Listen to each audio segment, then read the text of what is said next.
Yep. So there was a letter sent to the board from, I believe it was Attorney Perlman, regarding the fashionable concepts application, in which it suggested that the fashionable concepts owners were essentially licensed brokers. And I'm not sure if it was a suggestion that they were intending to sell this particular license in the future, or if it was just letting us know that they had been involved in license sales in the past. But I wasn't sure if Mr. Newcomb had seen that, or if he could speak to that.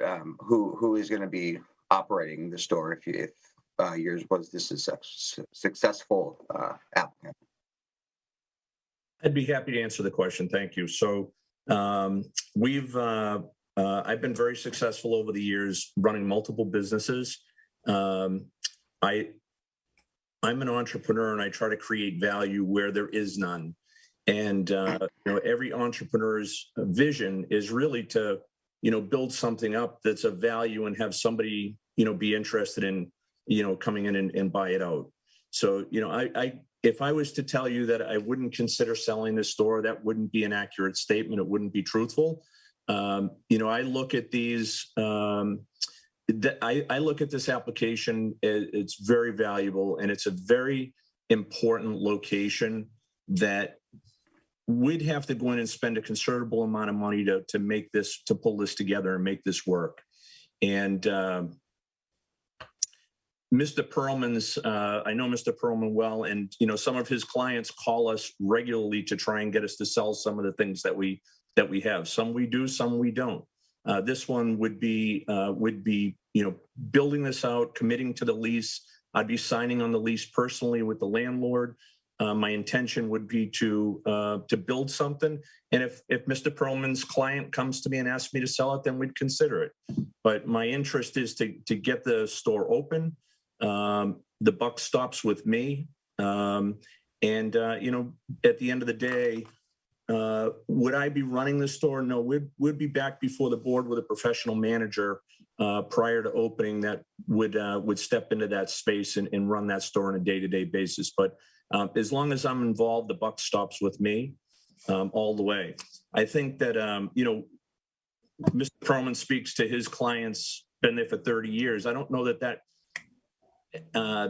tenant has been there for 30 years. I know the store's been there, but we'd like to be the ones that could be there for a considerable amount of time as well. So that answer your question, Mr. Lipton? It does. Thank you. Great. Thank you. Anything else? Would you mind if I respond to that? No, go ahead, Mr. Perlman. All right. Again, Dan Newcomb and I know each other very well.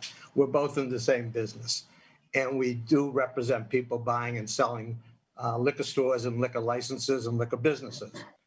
I'm just suggesting, and I don't read Dan's mind, and I don't know exactly what he's going to do, but I do know that he's gone to at least 6 or 7 towns now where they've had licenses available to get those licenses.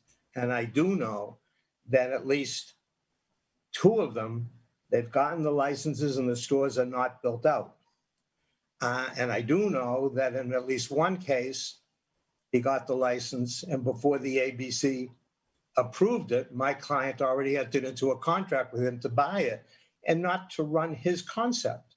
So, I don't know what Dan's doing. So I'm not saying Dan isn't telling you what he's going to do and that he's not telling you the truth. I'm just suggesting to you that if you want someone long-term in Framingham as part of this community, my client is that person. My client has been here, and my client hasn't been here for all 30 years, but he's been here for a lot of years.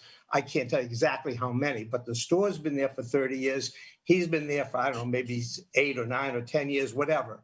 But he's been a longtime member of this community. And that's all I'm saying to you. I'm not saying to you what Dan's saying to you isn't correct. I've known Dan for a long time, and I wouldn't say that about him. I'm just telling you that this is what Dan does. He's an entrepreneur. And it's another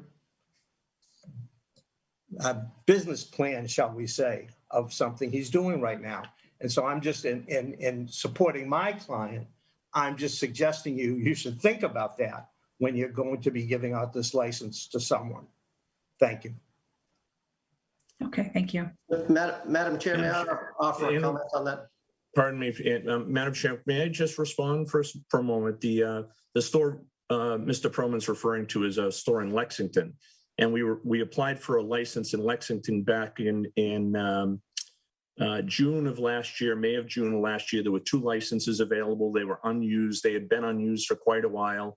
There was a new building being developed, and we were able to put a deal together with the landlord to get one of those licenses. And unfortunately, the rent at that space was significantly higher than the space and the license would allow us to, economically, it wasn't economically feasible for us to do that. And we didn't want to commit to the additional space for a store in Lexington. And that's where his clients came in, and they were interested in a bigger space next door. We worked a transaction with them.